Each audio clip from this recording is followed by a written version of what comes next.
What's up, y'all? We back at it with another chapter of Kagurabachi, chapter 80, man. And this was a good chapter, yo. I am so glad that my boy Hakuri is back. I am so glad that he's back. And he's still doing the damn thing. Despite being nerfed, he is still doing the damn thing. So I'm at work right now. So of course, you know how the edits are on days I work.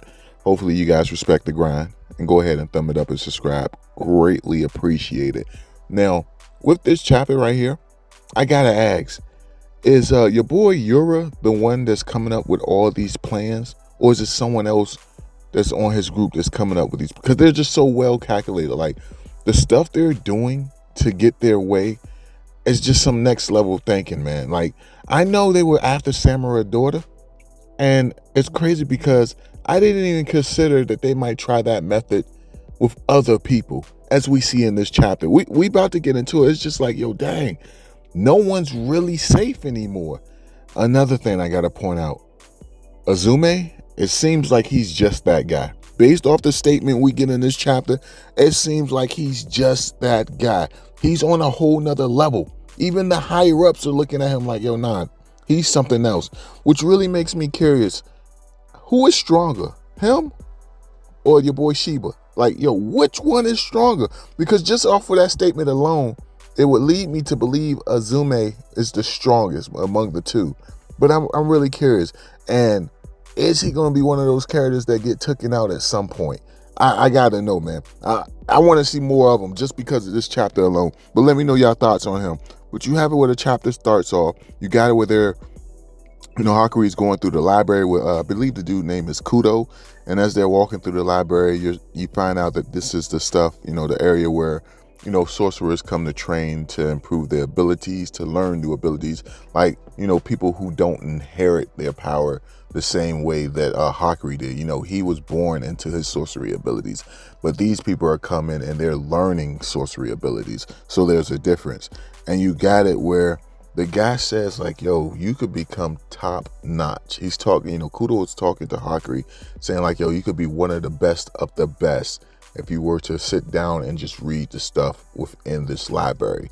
He's like, yo, I'm pretty sure you guys had a similar library at your parents' house. And you have it where Hakuri says, yes, we did, but it wasn't quite as big as this. This library here is 2 times the size of the library that we had back home. But you have it where Kudo is able to look at Hakuri and tell that he's getting flustered looking at all these books. And he's like, oh, okay. So I take it you're not big on studying. You're not the type that's going to sit down and read all these books. And you have it where Kudo is actually thinking about what, Ray says. I believe his name was Ray, the short kid ninja, where he actually says like, yo, this kid is badass, talking about Hakuri to Kudo. And that tells me right there that at some point in the series, Hakuri, and I was told I was saying the name wrong. It's supposed to be like Hakuri, like, Hock. But if I am, I do apologize. But this right here, this moment right here lets me know that at some point he is going to go to either this library or the library that was at his house and study these books so that he can become even stronger. I'm telling you, like, yo, he got somewhat nerfed, but this is going to be a way that he regains some new powers or some new strength. Now, I'm very curious when it comes to these sorcery, these books and stuff, and the people who are learning the sorcery abilities from these books. Is it that they only can learn one ability and that's what they're stuck with? Or is this where they can learn multiple ones?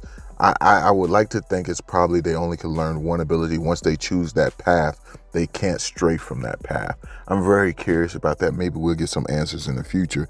But we find out like, yo, the people who are making these barriers and stuff, they were actually training in this library, learning the books and training with, the higher ups of this organization, of the government. You have it where Kudo even goes to say like, yo, there's a lot of stronger people here. Myself, I'm not really as strong as them, and I'm imagining his abilities, his sorcery ability is what makes him so valuable to the team. Now, I'm glad that they've actually stated that he's not as strong as the other characters, because what happens later on in this chapter, when I saw the spoilers, I was a little disappointed and let down. But now that we got the actual context of the chapter, it makes a lot more sense. But you got it where he says all of the people here are very strong. And except for Azume, he says Azume is on a whole different level. He's like, yo, that guy is just a straight monster. And that right there has me questioning, is he stronger than Shiba? Who would win in the battle between the two of them? And you got it where, you know, these guys, he goes to say, Kudo goes to say, they're not out here, you know, fighting to protect the headquarters. Nah, they're more so out there hunting their prey, meaning like these guys are happy that someone's attacking their base because now they have a chance to hunt. And that's kind of scary. Like, yo, I don't know, that might even be the title of the video, Hunt the Prey. But anyway, we're gonna keep it going. So you got it with Kudo as well as Hakuri. They're in the elevator. They're being escorted by one of these you know, people that work for the HQ. And as they're being escorted, this guy starts to talk about his family.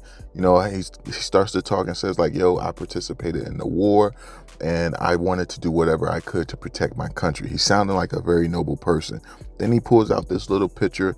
He shows a picture of his daughter and he says like, yo, she's about to turn 4. She means the world to me. Now, the crazy thing is about his daughter, she looks older than 4 in that picture. I don't care what nobody says. Like, I know it's a manga panel, but she looks older than 4. I would have gave her like 8, maybe 9. But he says like, yo, you know, she's a cutie. You know, I'll do anything for her. And then that's when you have him slice his own neck. Yeah, there's a ruthless panel. Once he slices his neck, the tree branches start coming out his body. And you got it where Kudo used his sorcery ability, or at least that's what I'm looking at it as. And he says warrior path. And it seems as if he was able to make it where your boy Hakuri can pass through the floor of the elevator that they were currently traveling on, as he's stuck on the elevator with that man who's you know, shooting out the tree roots. And because of that, he was able to save the life of Hakuri, but at the same time it appears that he lost his life, which is messed up. And like I said, when I read the spoilers, I was a little disappointed in this guy. But now that we got more context and we found out earlier in this chapter that he didn't consider himself to be a warrior, he was amongst one of the weaker ones, I'm more understanding of it. I'm more accepting of that situation. But you got it where Hakuri is gathering his footings. Next thing you know, you got 2 more people who work for HQ. They roll up on Hakuri, and Hakuri's like trying to explain the situation, but you got it where these guys draw their swords on Hakuri and they say, this is for our families. That's when we find out that there's another member, the one with the hat. We've seen him in previous chapters, mostly the Sojo arc. We see him with a list. It's a list of HQ workers. And he was like, yo, the guy who just died, he played his part. You can release his daughter. And he crossed his name off the list, meaning there's people, different people within the organization who are working with the Hisoka group because their family members have been kidnapped and threatened. That's insane that they went this far into it. And that guy who took his life on the elevator, he said, yo, I love my country. I would do anything for my country, but there's one thing I love more than my country, and that's my daughter. And he sacrificed his life to save his daughter. And I mean, at least the Hisoka group, you got to commend them. They stuck to their guns. They were men of their word, and they released his daughter. So you got to commend them on that. And you got it where these 2 people who are attacking Hakuri, they're trying to save their families as well. But you have it where Hakuri teleports their swords to the storehouse, and it's like, yo, without swords, you guys can't do much. And then these guys started beating the hell out of Hakuri. I can imagine that that's going to be a funny ass moment when it gets animated. But while Hakuri is getting beaten up, like they're beating the crap out of him, these guys notice like, yo, he's taking a pounding, but he doesn't really seem to be too damaged. And that's when we get a call back to his brother and how much his brother beat on him. And they say where these guys were training for 3 straight years, Hakuri was being tortured in a method of love by his brother for over 10 years. So remember, Hakuri uses a barrier around his body so he doesn't sustain too much damage. Remember, Shiba said it's something he does instinctively, where he's not even aware of it himself. And it seems as if that's what was happening while he was battling these guys. But then you got it where he actually uses his other sorcery ability, where he does the air palm shockwave and send these guys flying into the wall. And that's when Hakuri shows his intelligence, where he's like, yo, if they're not cut they can't unleash the tree vines within their bodies like the guy did on the elevator. And you got it where these guys, they want to, injure Hakuri so that he can't be able to help out in this, this infiltration of headquarters. And you have it where the chapter ends where Hakuri is saying like, yo, Chihiro is doing his thing to help out. Now it's my time to do my thing to fight. I'm still one of the core fighters too, as he's running, saying like, yo, he doesn't know who he can trust because he doesn't know who the heck the Hisoka group is using for their end game, to get the sword bearer or the sword master, as well as his enchanted blade. But all in all, amazing chapter. Loved it from start to finish. Curious to hear y'all thoughts on it. Let me know down below, and I'll catch y'all in the next one. Peace.